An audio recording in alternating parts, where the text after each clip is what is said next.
Buenas noches con todos y bienvenidos a un nuevo episodio de nuestros estudios de las raíces hebreas de las escrituras. Las raíces hebreas porque la escritura fue escrita en hebreo, bajo el contexto de la cultura hebrea y el pensamiento hebreo. Y es necesario que nos profundicemos en los aspectos de la cultura y del pensamiento para poder adentrarnos en los conceptos de cómo están escritos los relatos y poder conocer los símbolos, las alegorías, las figuras literarias en general, que bajo el contexto del pensamiento hebreo nos cuentan historias más allá de lo relatado. En esta noche tenemos que estudiar la letra número 20, que es la letra Resh. La letra Resh ya habíamos visto la clase pasada como parte constitutiva de la letra Kuf. La letra Kuf es una Resh que cubre a una letra Zain. Y algunas cosas muy interesantes que vimos. Y la frase de la letra Kuf, del deletreo de la letra Kuf, es Kadesh Betaher Paneja. ¿Qué significa? Santifica y purifica tu rostro. Todas las letras tienen alguna relación entre sí. Y por supuesto esta letra, Kuf, al enlazar la letra Resh, también está enlazada con la letra Resh precisamente en el rostro. Dice, santifica y purifica tu rostro. ¿Por qué el rostro? Veamos a qué corresponde la letra Resh.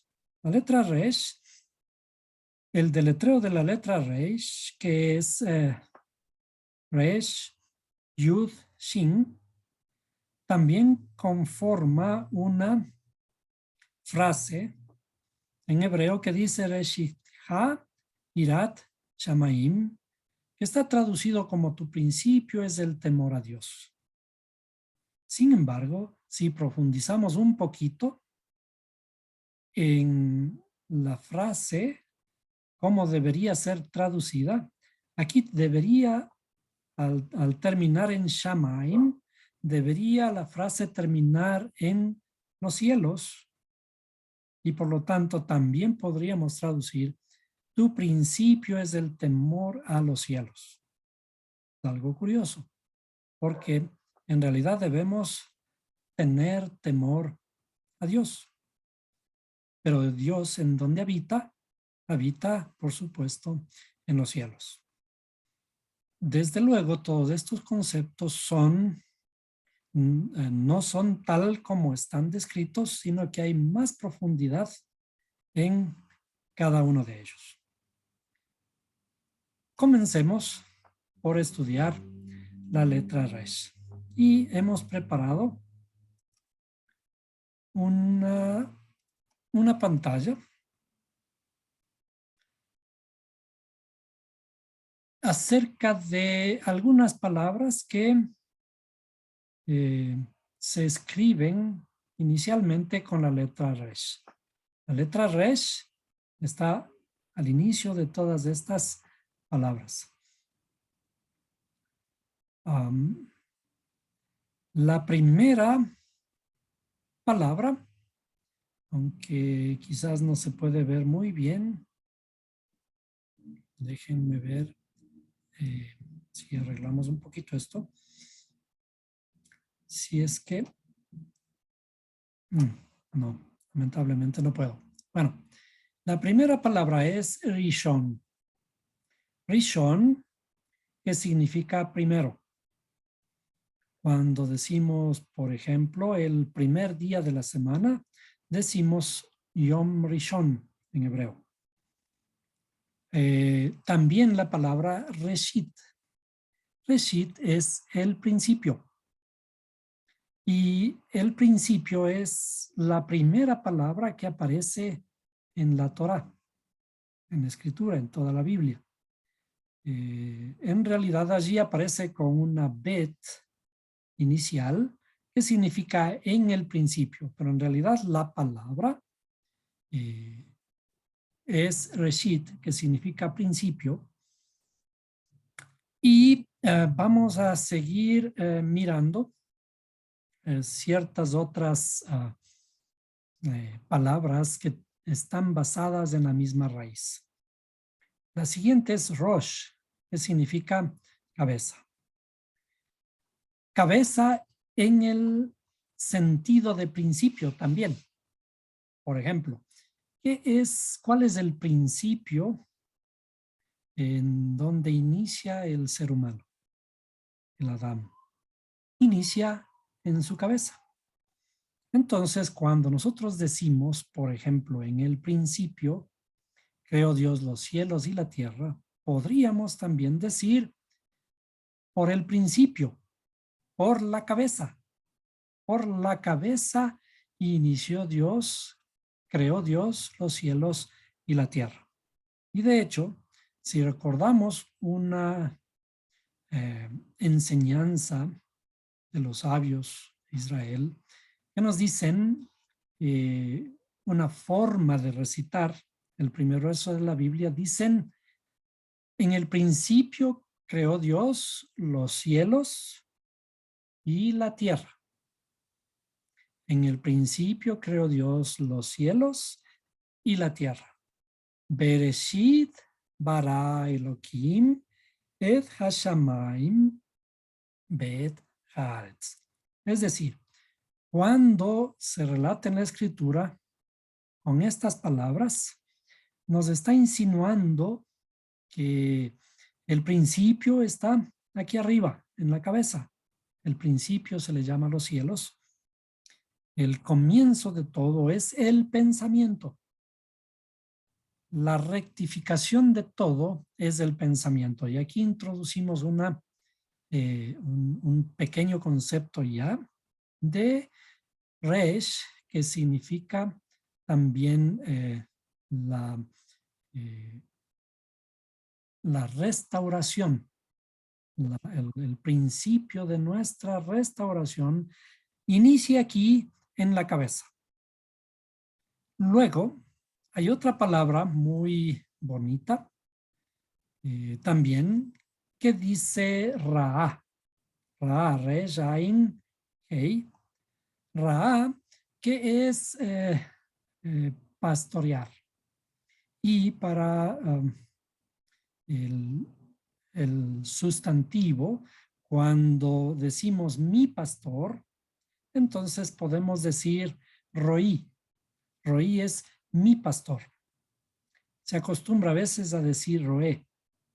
En la propia forma de decir sería Roí, porque cuando añadimos una yud, añadimos este sustantivo, al sustantivo esta posesión de mi pastor. Rea, la siguiente palabra, rea, que también nos lleva nuevamente al pensamiento. El principio de todo está en el pensamiento. Cuando nosotros vamos a crear, creamos por el pensamiento. El pensamiento es el inicio de nuestra habla. Cuando vamos a hablar, tenemos que pensar primero. Luego de pensar, de iluminar nuestras palabras, entonces vamos hacia el cuerpo, que en donde está fundamentada nuestra habla. ¿Por qué? Porque para hablar necesitamos impulsar a través del aire esas palabras de alguna forma que salen del corazón, salen de nuestra interioridad hacia afuera a través de nuestra boca. Pero para que esto ocurra, el principio es el pensamiento. Entonces, comenzamos a decir que la letra Resh es el principio de todo. Por eso en la Torah es la primera palabra que aparece. La palabra Resh es el principio y es la restauración. Es decir, cuando el Creador crea los cielos y la tierra desde el principio, está dándonos a conocer desde la primera palabra cuál es su plan de restauración para el ser humano. Ese plan de restauración inicia en el pensamiento. Ilumina tu pensamiento. Y ahora veamos en la forma de la letra Resh. Iluminar nuestro pensamiento significa, además, que nosotros tenemos que inclinar nuestro pensamiento para que nuestro pensamiento llegue hasta nuestro corazón. Esa es la forma de la letra Resh, como nosotros vemos aquí. La forma de la letra Resh es nuestro cuerpo, que inicia con la cabeza, tiene que doblarse, inclinarse, hacer una reverencia. Y no es que nos tenemos que inclinar y reverenciar a otras personas, sino que el principio es que nuestro pensamiento pueda mirar hacia nuestro corazón. ¿Para qué? Para enviar esa idea hacia el corazón. Es decir, primero hablamos a nuestro corazón, iluminamos, después de iluminar nuestro pensamiento, iluminamos nuestro corazón. Y cuando nuestro corazón ya se ha iluminado, entonces ahora hablamos. Esto nos ayuda a entender dos tipos de dichos, tipos de palabras que están configuradas en la escritura. Cuando vemos en los primeros versos, y dijo Dios, sea la luz, por ejemplo, es un tipo de palabra que está iniciándose en el pensamiento de Dios. Y entonces dice, Vayomer Elohim, en hebreo, que es la palabra Omer, que termina en una letra Resh, es en realidad Aleph, Mem, Resh. Omer, cuando dice Vayomer y dijo Dios, esto está enseñándonos acerca de la creación. La creación es primero en el pensamiento. Y cuando ya el creador hace, en realidad lo que hizo fue enviar su palabra a su corazón, y ahora en su corazón para hacer, para ejecutar, dice dabar, que es también la palabra, el dicho que sale de la boca del creador. Esto es en la misma forma como debe funcionar en nuestra interioridad. Es decir, tenemos que crear la palabra en el pensamiento primeramente. Y en el pensamiento iluminar nuestras palabras, enriquecer nuestras palabras para inclinarnos reverencialmente hacia nuestro propio corazón, iluminando con nuestro pensamiento a nuestro corazón, para que de nuestro corazón ahora fluyan palabras sabias, palabras amorosas, palabras que construyen. Este es el verdadero sentido de la reverencia. La reverencia a Dios, si se quiere, que es la reverencia al Creador que está aquí en nuestra propia interioridad. Esa reverencia de nuestro pensamiento, de que cuando vamos a hablar, vamos a consultar con nuestro corazón y hablar de tal forma que nuestro pensamiento también esté enlazado al corazón. Es decir, que no seamos únicamente personas que hablan académicamente pensando lindo, sino que estrechan su mirada hacia su corazón para que además sus palabras estén enlazadas con la realidad, con nuestras emociones y que puedan expresar nuestra unidad interior. Ese es el fundamento de la redención. La redención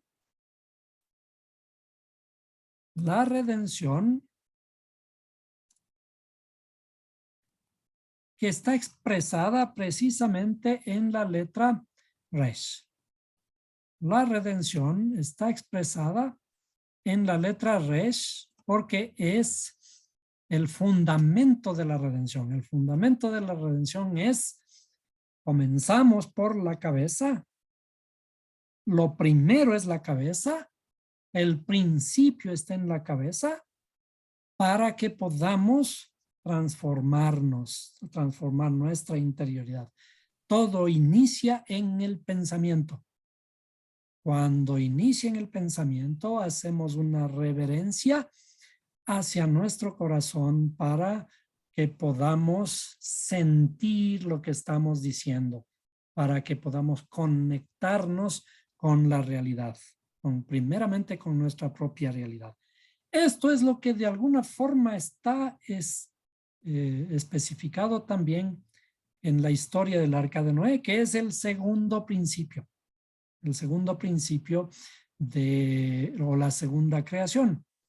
Ilumina tus palabras y cuando entres en el arca que está aquí, entonces entra en el arca iluminando tus palabras. Y cuando hayas unificado tus palabras y tu corazón, entonces podrás ser redimido. Por eso el agua que cae en el Arca de Noé son 40 días y 40 noches, que es el proceso de la redención, el lavado por medio de la palabra.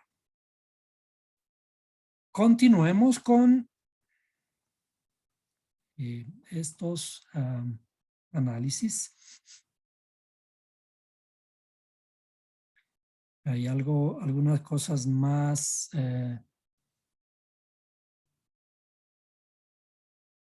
La palabra resh se escribe, como vimos, con una letra resh, una yud y una shin. Juntas, las dos letras finales, yud y shin, forman la palabra algo. Este algo, que es la conciencia del ego y de ser una entidad separada e independiente. Ser algo, resh es la única letra preñada con este contenido. Ser algo, para que este algo tiene que doblarse para ser redimido.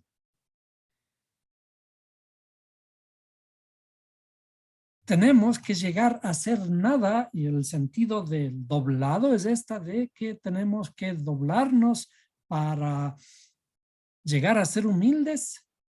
Ser humildes es saber que tenemos que estar unificados entre estos dos estados. Y de esta forma traer cierta conciencia hacia nuestra interioridad. Sabemos que en la Torá dice, hablando del principio, el principio de la sabiduría es el temor de Dios.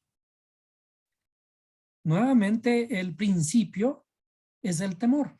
¿Por qué el principio es el temor? Naturalmente que inicialmente nosotros, cuando estamos comenzando en nuestra vida, cuando estamos comenzando en el conocimiento del Creador, lo primero que iniciamos es a través del temor.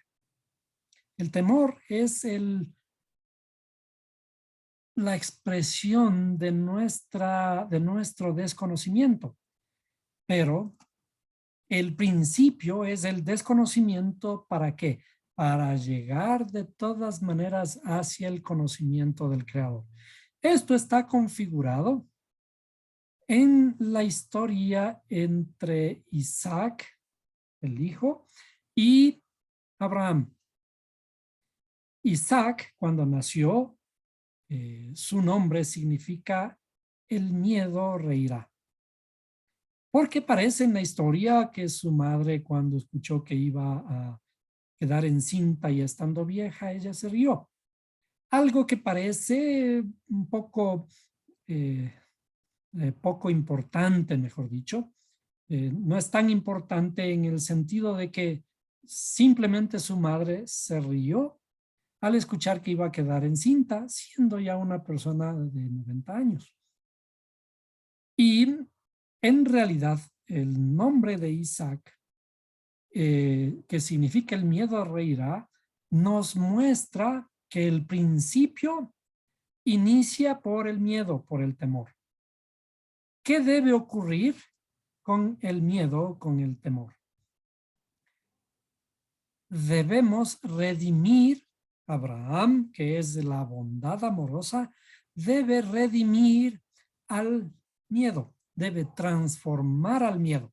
Entonces, estas dos entidades están representadas por Abraham e Isaac, tienen que atarse, tienen que fundirse en una sola. El amor extremo, el amor sin fronteras también hace daño.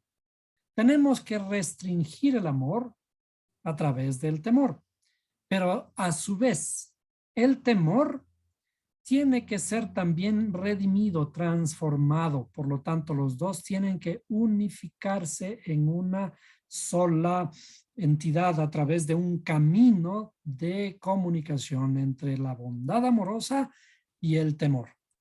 Esto está simbolizado en lo que conocemos como la atadura de Isaac. Cuando aparentemente Abraham ofrece en sacrificio a su hijo Isaac, lo ata sobre un altar y se funden los dos en esa atadura. Lo que simboliza es de que estamos redimiendo a nuestro temor, porque el principio de la sabiduría es el temor a Dios. Ese temor tiene que transformarse, tiene que redimirse. Por eso está escrito que el nombre Isaac dice, el miedo reirá. ¿Cómo miramos en la escritura? El miedo tiene que transformarse, tiene que redimirse. Hay una historia respecto de la redención bastante bonita que vamos a leerla en la Biblia, en el libro de Jeremías.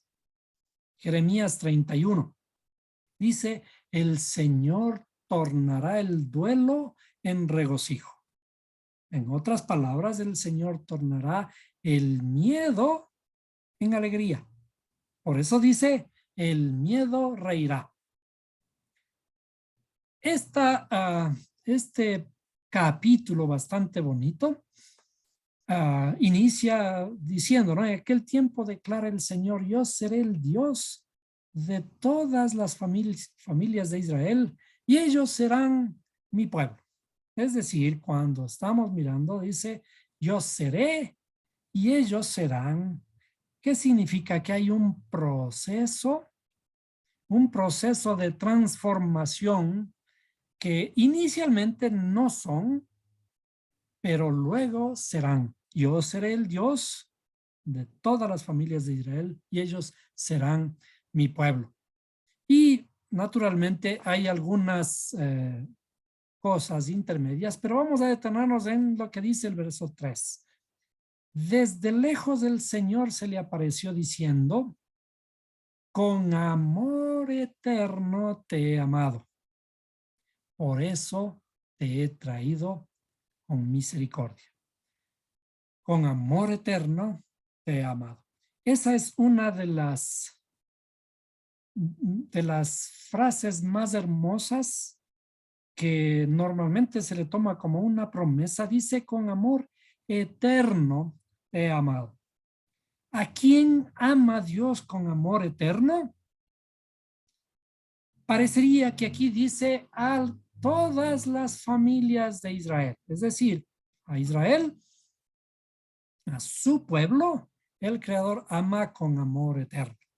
Pero nosotros ahora sabemos que Israel es todo el ser humano, aquel que se encuentra en el camino de la corrección hacia el Creador. Es decir, ese pueblo amado podemos ser cada uno de nosotros, todos los que queremos ser transformados por la palabra del Creador. Cuando nos acercamos hacia Él y comenzamos a caminar en el camino de Él, entonces somos Israel porque estamos en el camino de la corrección, el camino de la redención, que corresponde a la letra Resh. Y por eso habla dice, de nuevo te edificaré y serás reedificada, Virgen de Israel. ¿Qué es reedificada? Construida, reconstruida, la construcción de nuestra alma inicia por esta transformación, esta redención, el camino entre lo que somos hoy, el miedo que tenemos hoy, los traumas que tenemos hoy, todas esas vivencias, esos aprendizajes malos que tenemos ahora que tienen que ser transformados para llegar a un estado redimido. Sigamos un poco más abajo. Y hay algo curioso que en algún momento analizaremos. En el versículo 9 dice, porque yo soy un padre para Israel y Efraín es mi primogénito. Cuando hablamos de Israel y Efraín, son en realidad en los profetas se les trata como el mismo pueblo, el mismo nombre al que llama al pueblo de Israel.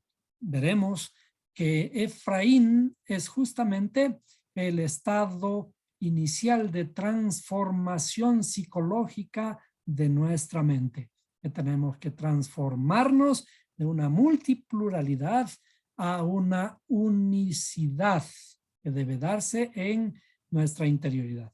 ¿Cuál es esa unicidad?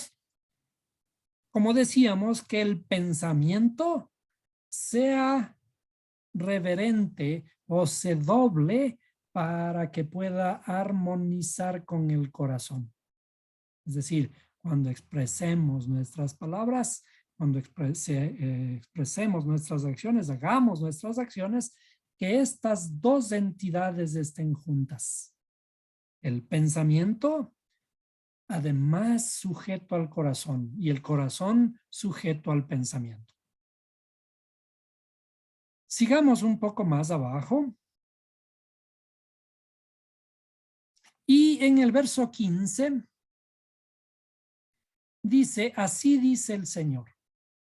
Se oye una voz en Ramá, lamento y llanto amargo. Raquel llora por sus hijos, rehúsa ser consolada por sus hijos que ya no existen. Raquel, o Rachel en hebreo, una de las esposas de Jacob,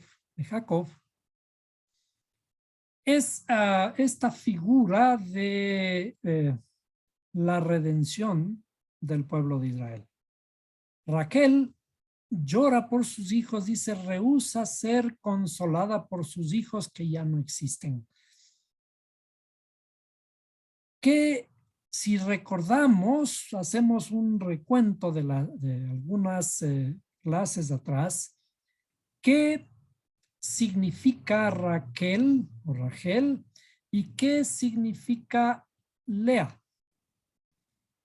Raquel y Lea en el pensamiento hebreo, en la cultura hebrea, en la interioridad de las escrituras, es decir, en el símbolo, el significado de las historias, Raquel es el habla y Lea representa el pensamiento. Es decir, nuevamente tenemos estos dos aspectos fundamentales de nuestra estructura en el alma. Raquel, el habla, lo que nos gusta hablar. Recuerden que Jacob se enamoró de Raquel, tanto que tuvo que trabajar 14 años por ella, es decir, 2 veces 7. Y Lea fue aquella primera esposa que Labán le dio a Jacob. La historia nuevamente de Lea y Raquel en ese aparente engaño de Labán, su suegro, Labán le dice, es costumbre primeramente dar aquí a la primera mujer y no a la segunda. No te puedes casar con Raquel a menos de que primero te cases tú con Lea. Después de que se casa con Lea, entonces dice, ok, ahora te vamos a dar la segunda también. Por el amor que él tenía a Raquel, Jacob acepta y se casa con Lea primeramente y espera una semana hasta que pueda casarse con la que él amaba, Raquel, pero queda endeudado con su suegro por 7 años más. Esa historia bastante romántica, si se quiere, de héroes y villanos, de engañadores y de trabajadores en el caso de Jacob, tiene un significado más allá de lo literal. El significado es, ¿quieres o te gusta hablar? ¿Estás enamorado del habla? Perfecto, está bien. Piensa primero antes de hablar. Es decir, toma a Lea y después puedes tomar a Raquel. Todo en la escritura es, ilumina primero tus palabras, ilumina tus pensamientos, perdón. Primero ilumina tus pensamientos y luego reverencia a tu propio corazón para que puedas iluminar también tu corazón y ahora de tu corazón puedes hablar. Cuando ya has iluminado tu pensamiento, luego ilumina tu corazón con ese pensamiento, pero armoniza con tu corazón y ahora puedes hablar. ¿Qué es lo que hacemos nosotros? Generalmente hablamos lo que está guardado en nuestro corazón. Las primeras cosas que nos vienen al corazón, hablamos sin pensar. Por ello somos esclavos de nuestras propias palabras. Eso es estar esclavo en Egipto. Somos esclavos de nuestras propias palabras. Somos esclavos del faraón. ¿Y qué es lo que tenemos que hacer? Libertarnos del faraón. Salir de Egipto significa dejar de ser esclavos de nuestras palabras a través de armonizar el pensamiento con el corazón. Esto se configura aquí en este capítulo de Jeremías que dice, se oye una voz en Ramá. ¿Qué es Ramá? Ramá significa alto, elevado. ¿De dónde viene la redención? La redención viene de arriba. La redención viene de los cielos. La redención viene del pensamiento. El creador que está aquí en los cielos nos va a redimir. Entonces dice, se oye una voz en Ramá, en algo alto, que también inicia con res. Ramá. Ramá es también el principio. Nuevamente con la resh es aquí, en el pensamiento. Dice, se oye una voz en el cielo, en lo alto, lamento y llanto amargo. por ahora, porque cuando somos presos de nuestras palabras, todo nuestro ser, incluyendo nuestros pensamientos, están en un lamento y en un lloro amargo. ¿Y qué es lo que tenemos que hacer para salir de ese estado? Dice, Raquel llora por sus hijos, él habla, llora por lo que produjo. Cuando no hubo esta corrección, esta redención, rehúsa ser consolada por sus hijos que ya no existen, sus hijos que perecieron. Pero dice, así dice el Señor, reprime tu voz del llanto y tus ojos de las lágrimas. Hay pago por tu trabajo, declara el Señor, pues volverán de la tierra del enemigo. Hay esperanza para tu porvenir, declara el Señor, los hijos volverán a su territorio. Ciertamente he oído a Efraín lamentarse, me has castigado y castigado fui como becerro indómito. Hazme volver para que sea restaurado, pues tú, Señor, eres mi Dios. Es decir, nuevamente nuestra transformación, si inicialmente tenemos problemas, si estamos bajo dificultades, si nuestras palabras nos han hecho esclavos, nos dominan, lo que dijimos nos ha esclavizado a nosotros mismos, somos presos de nuestras propias palabras. Estamos allí, esclavos de lo que hemos dicho. Y por lo tanto, nuestra habla no está corregida. ¿Qué es lo que tenemos que hacer? Iluminar nuestro pensamiento y armonizar con nuestro corazón para que nuestras palabras puedan iluminar también hacia el exterior. Este es el significado de la letra Resh y desde luego que hay muchos otros aspectos, pero en lo fundamental, este es el concepto. Quizás podemos añadir que la letra Resh tiene un valor de 200. 200 es 2 veces 100, que la redención es también un doble estado de santidad. La santidad que alcanzamos es un paso más arriba la redención. El primer paso es estar separados, que significa ser santos, y ahora luego vamos a ser redimidos. Hasta aquí entonces la clase de esta noche.